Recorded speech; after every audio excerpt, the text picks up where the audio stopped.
Well, music has a deep history in Appalachia, and that is especially true in the North Carolina mountains. But for many musicians, Helene threatened to take all that away. And that's where Restring Appalachia saw a need getting instruments back into the hands of those who lost everything.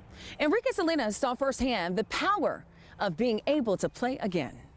You just got to kind of do it. Yeah, it's the outlet. You have something inside and it's got to get out. Yeah. I've always been doing something out, drawing, playing music. It's just a wonderful expression. Musicians they're a weird and great crowd. Like many musicians, Chris loves to play his favorites with his favorites.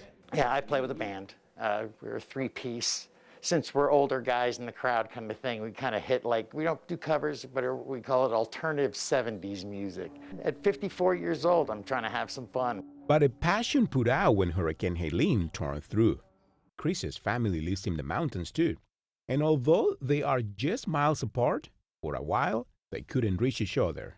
We couldn't tell if they were alive or whatever happened. So, I mean, a lot of the unknowing of everything was what really kind of got us. His son was okay, but something wasn't. A beloved guitar he had for decades. I bought it a long time ago before my son was born. And actually, he's the one who had it during everything. The guitar, like so much else, was ruined by Helene, but it seemed small in comparison to everything else lost. At first there's so many people that lost so much that it seemed trivial to do something with instruments, and then as a musician and doing what I do for a living, you know, to remember what music does for us in our lives, it's like even this little, getting some little bit something back from such devastation does mean something. That's exactly what Restring Appalachia believes. Oh, yeah. The group is dedicated to getting quality instruments back into the hands of people who lost them during Hurricane Helene. It's been the biggest honor of my life.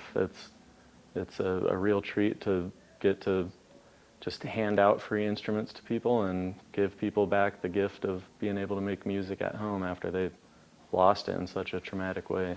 John Davis is the chief operating officer for Restring Appalachia, which partners with local music stores like Asheville Guitar Pedals to hand out instruments. It's not something that I expected as much. There's been a lot of like hard times in here of people coming in that, you know, have lost family members that died in the storm, not just these physical instruments, but lost their loved ones. And this has been, you know, a little spark of joy for the first time since the storm. A joy eclipsed only by gratitude. All kinds of reactions. We've seen people start crying as soon as we hand it off to them. Gratitude is mostly an incredible amount of gratitude. A lot of people, they don't think it's real until I'm like, this is yours, here, take it. We don't want anything for it, it's yours. You know, a lot of people come in and you can tell they're like, is this real? A donation one may not consider necessary, but nonetheless, just as valuable. And it sounds beautiful. It sounds beautiful. I've been playing it. It's just like having my old one back. Well, the Restring Appalachia initiative, it is still going strong. So if you're a musician or you happen to be someone who loves to play music, we will have information about how you can help and how you can also receive an instrument if needed. You can find that information on our website, foxcarolina.com.